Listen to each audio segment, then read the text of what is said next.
One of the big draws to the Moab area is the vastness of the landscape. It is that vastness that makes search and rescue so difficult. In an urban environment where if you dial 911, sometimes within 5 to 10 minutes, you have an ambulance at your front door. If you dial 911 in the Moab area, it may be an hour, it may be 2, it may be 3 hours. So when you're calling 911, understand that we're going to be there as soon as we can. Last year we had 124 rescues in the parks here. And a lot of those involve, people get hurt out in the backcountry, and we'll either carry them out in a litter or maybe fly them out in a helicopter if it's really bad. Moab presents a challenging environment for everybody. Folks who are local here get more used to it. For other folks who are coming in from out of town, this is like an alien environment, and it can be very challenging for people. A lot of people think that the sandstone here is grippy and like sandpaper, which it is a lot of times. However, you get a little layer of dust or dirt on that, or a little water on that rock, and it becomes very slippery. Here in Grant County, we have such a variety of different types of rescue, everything from river rescues, the open desert searches, we have jeeping mishaps, accidents, people getting lost. We have the LaSalle Mountains, from everything from hunting accidents, rock slides, avalanches. The terrain here is beautiful, but very dangerous and treacherous if you don't know what you're doing. A lot of it is heat-related illness too. People just underestimate the heat, and they only bring a little bit of water.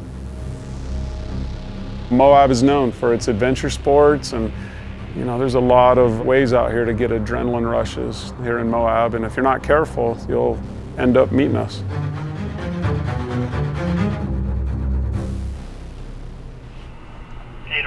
We have a 60-year-old male on the Porcupine Trail, approximately 3 miles in. The coordinates that we got were 38.625162 by -109464254. That's a good copy, thank you. When the pager goes off in our county, we have something called the OIC, the officer in charge, who is, we'll say, the brains behind any rescue operation. They're going to make the determination as to what the best vehicle and approach line that we're going to do. If it's out in the open desert, out in the sand dunes, on the rocks, we lean to the Polaris Rangers. They're kind of unstoppable, so we jump in those and we can go facilitate a rescue in the backcountry. Search and rescue and EMS work very closely for almost all of our calls. They're detail-oriented folks. They're the ones who deal with the medical issues. We deal with moving the person from point A to point B. We drive the vehicles as far as we can, and then it may be a 2, 3, 4, 5 mile hike into where this subject is.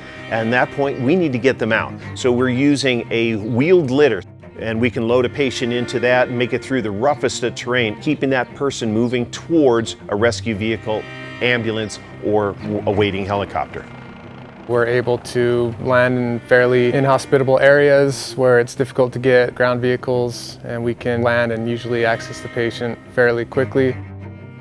We'll go out and assist search and rescue here, ground EMS with trail rescues if individuals are lost, need medical attention. We go gain patient access, we do our assessment on the patient, and then start to provide our care.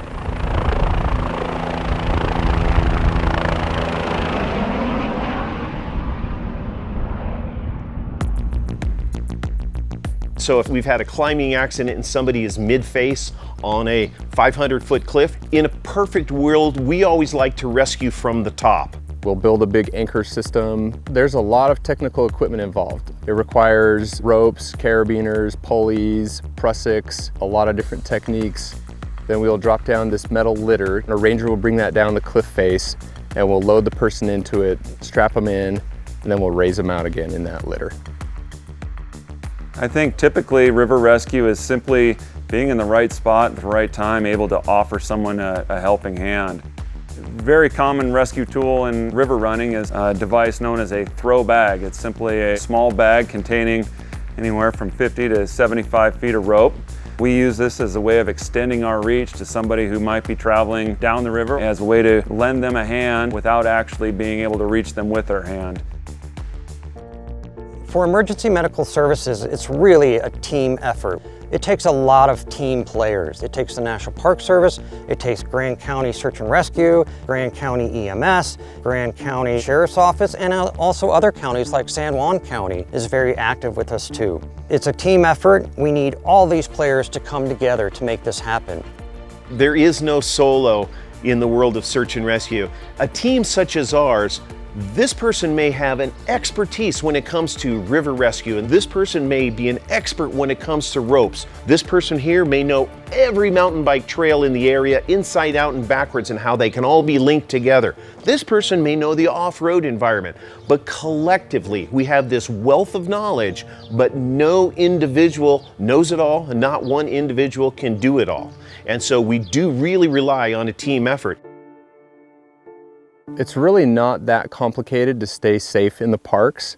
You just need to follow a few simple things. Number one, just plan ahead. So if it's gonna be 100 degrees tomorrow, you should start your hike early and bring enough water, right? This is not enough water. It's amazing how many times we see this. This is how much water you want. You want a gallon of water, and that's if you're adapted to the heat. Along with water, and a lot of water, you want to have salty snacks. You want chips, crackers, pretzels, something like that. You need to be drinking and eating at the same time. Let people know where you're going. Have an expected time back. Have a meeting place. Let someone know that, so someone is keeping track of you. If you don't show up, they can report that you're overdue and they know where you're at. A great tool to have is a spot tracker. I can't tell you how many people have saved themselves by having a spot tracker. Cell phone service is extremely spotty here, and so having a spot tracker will automatically get your position to us. Out of all the tools out there, this is the one that really most likely saves somebody's life. Swimming in the river is not like swimming in lakes or even the ocean. It's not a qualification. If you get hurt, if you have to be rescued, you may end up spending the rest of your vacation in the hospital. And so we really urge people to be careful, plan ahead, so that they can have a good vacation, enjoy the parks, without getting in over their heads and getting into trouble. It's a great job. It's very rewarding. It's satisfying to have a career that allows you to help others when they're kind of in their worst day ever. I really like the challenge and the variety of being a ranger. I never quite know where I'm gonna be during any given day. Anything can come up. I like the ability to problem solve. Every one of our patients that we go see are different. Every location is different. About once every 2 or 3 years, you get that magical rescue that makes everybody stand back and say, wow, today, this is the one. This is why we do what we do. It's something that in a matter of moments, this person possibly could have perished unless search and rescue showed up. How they did, when they did, and with what they did. It rejuvenates your internal batteries to make you want to do it again and again.